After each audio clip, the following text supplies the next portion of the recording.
there, Simon from simonwoods.com. In front of me, 4 wines in which Cabernet Sauvignon either has completely the upper hand, it's a dictator, or it's the dominant partner. And 4 different countries, and none of them in Europe.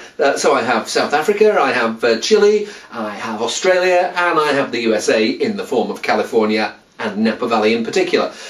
Just thinking about those 4, I've put them in alcohol order. So the 2 places that maybe you think of as being the high alcohol ones, Australia and California.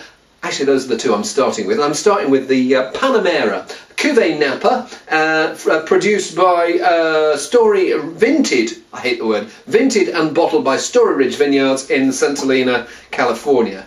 Not quite sure who's behind this, but there's a guy called Lenz Moser, who's he's Lawrence 5 is his label in Austria, and he makes Singing Grüne Veltliner and Sophie Grüne Veltliner, but he's also involved in wine distribution in different parts of Europe, and I think he's something to do with this. I'm not fully sure what, but hey.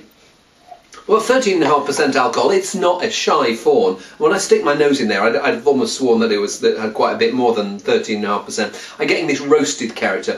Dark, deep baked berries. If you make a blackberry crumble and you get those bits that your dishwasher won't get off first time round, it's got that smell of, yeah, baked dark fruit. There's also a slightly smoky bacon-like character, and I think that's more from an oak barrel rather than anything that was in the soil or in the varieties that are in there. I'm not sure what's in there. I'm presuming Cabernet is the dominant one, but it smells like it's going to be quite full-bodied, quite throaty, maybe not all that subtle.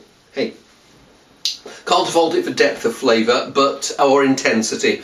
But it's not really a flavour I'm all that keen on. It feels like it's all about I'm more powerful than you. I've got ripeness. I've got yes, this alcohol, which, again, if this is the light alcohol one, we'll see how we get on with the other 3. But, yeah, it just feels like it wants to shout at you rather than talk to you normally. And I'll be keeping an eye on it, watching it as ever, and seeing whether it calms down, because sometimes big wines do calm down.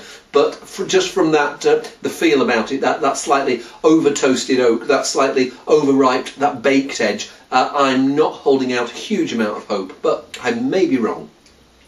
But no freshness, no life, no daintiness about the wine, which I want freshness with the wine. I don't want something that assaults me with flavour.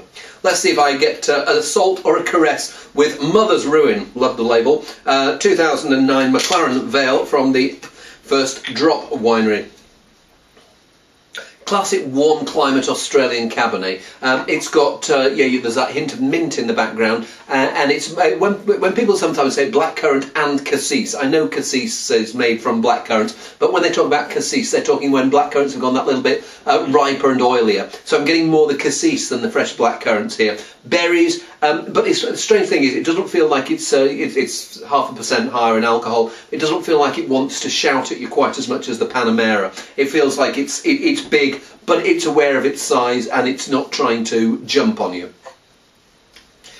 Quite tough and chewy to start with. I mean, it's what, 2009, so very young wine, just past its 2nd birthday.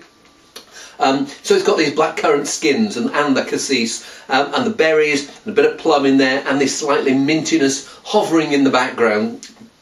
It feels like that's the sort of wine, it's funny, compared with the first one, this feels like a wine that needs to unwind. The first one, almost like you felt like you were getting it all to start with. Here, yes, it's intense, and I do like that quite oily blackcurrant verging on the cassis flavour, but yeah, it feels like it's going to be all the better for. I was going to say what's the time it is, but our clock stopped this morning and I haven't changed the battery yet, so that's absolutely no use at all. But yeah, it feels like in 3 or 4 hours it will have just relaxed into its bottle, and I've got a feeling that there's a few more characteristics that are going to leap out and hopefully impress me even more than it's pretty impressive as it is. But yeah, impress me even more. Hey, moving on.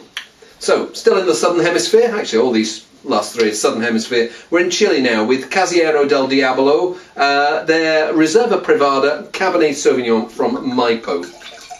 I did a set of Maipo Reds the other day, and we started off with the Casillero, the basic Casillero Cabernet, which wasn't Maipo, it's just Central Valley, or Val Central as we've got to call it now. And it was okay. It was a bit loud, and I was almost looking for a little bit more mypo finesse. So let's see if we get it here. Now, I'm not sure how much Syrah there is in this, but stylistically, this almost falls between the first two wines. It's got a bit of that baked character that I was getting in the Panamera, but it's got some of the blackcurrant and cassis freshness that I was getting in the first drop wine. It smells like it's, again, desperately young, needs to come out of its shell, and but I do notice the burliness of it. But it's not. It doesn't feel quite as forced as the Panamera. It feels like it's a wine that will relax into its bottle rather than always be just that little bit too brawny and awkward. And it's got what I call rubbery oak. I don't know if you remember green flash pumps, but on the bottom of green flash pumps there was a little I don't know, little rubber sticker. I used to peel it off and try and rub pencil out if you were a certain age. It's got the smell of that little weird rubber diamond. So it's what I call rubbery oak. There's some oak barrels that give this flavour to a wine, and when it's young, it can be a bit intrusive. But the weird thing is that they do calm down, as do the smoky bacon characters that I was getting in the first one. So I won't let that muddy my judgment. Full, fleshy, throaty wine. I don't quite like it as much as the first drop, but I do like its intensity. I like its weight of flavour. The fruit's not gone into the overripe spectrum. It is certainly on the ripe side, and it's in that dark fruit. If there's plums in there, it's very dark plums going into the damsons. The finish I'm left with doesn't feel like it's jammy. There's a bit of freshness to it. Yes, there's a bit of that oak spice that I notice. Still needs to calm down, but as with the one before, 2009 needs a little time to relax into its bottle. But I think the wait here will be worthwhile.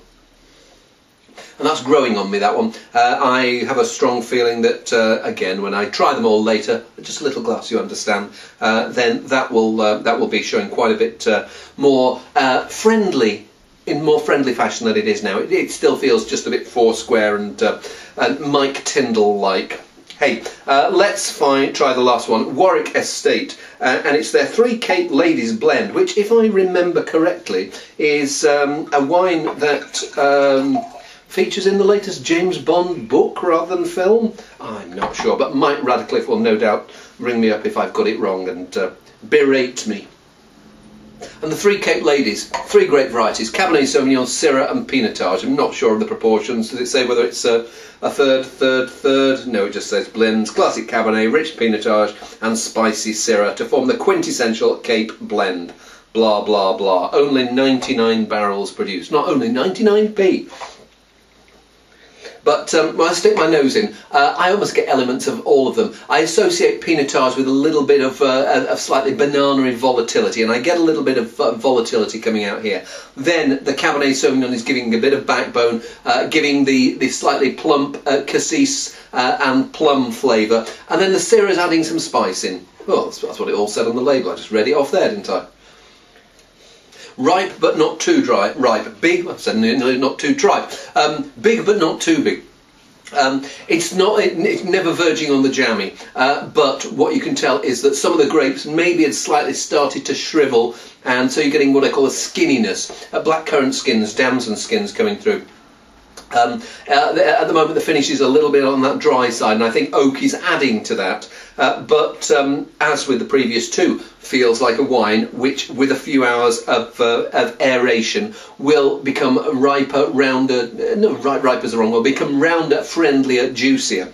I think that it's not going to be quite as good as the first drop, and it'd be interesting to see how I got on the joust between the Casiero and the Warwick. But an interesting contest. But I'll leave that for this evening, a few hours from now. But by the time you come to see this, dear watcher, dear reader, I'll be able to tell you more about them. See you soon.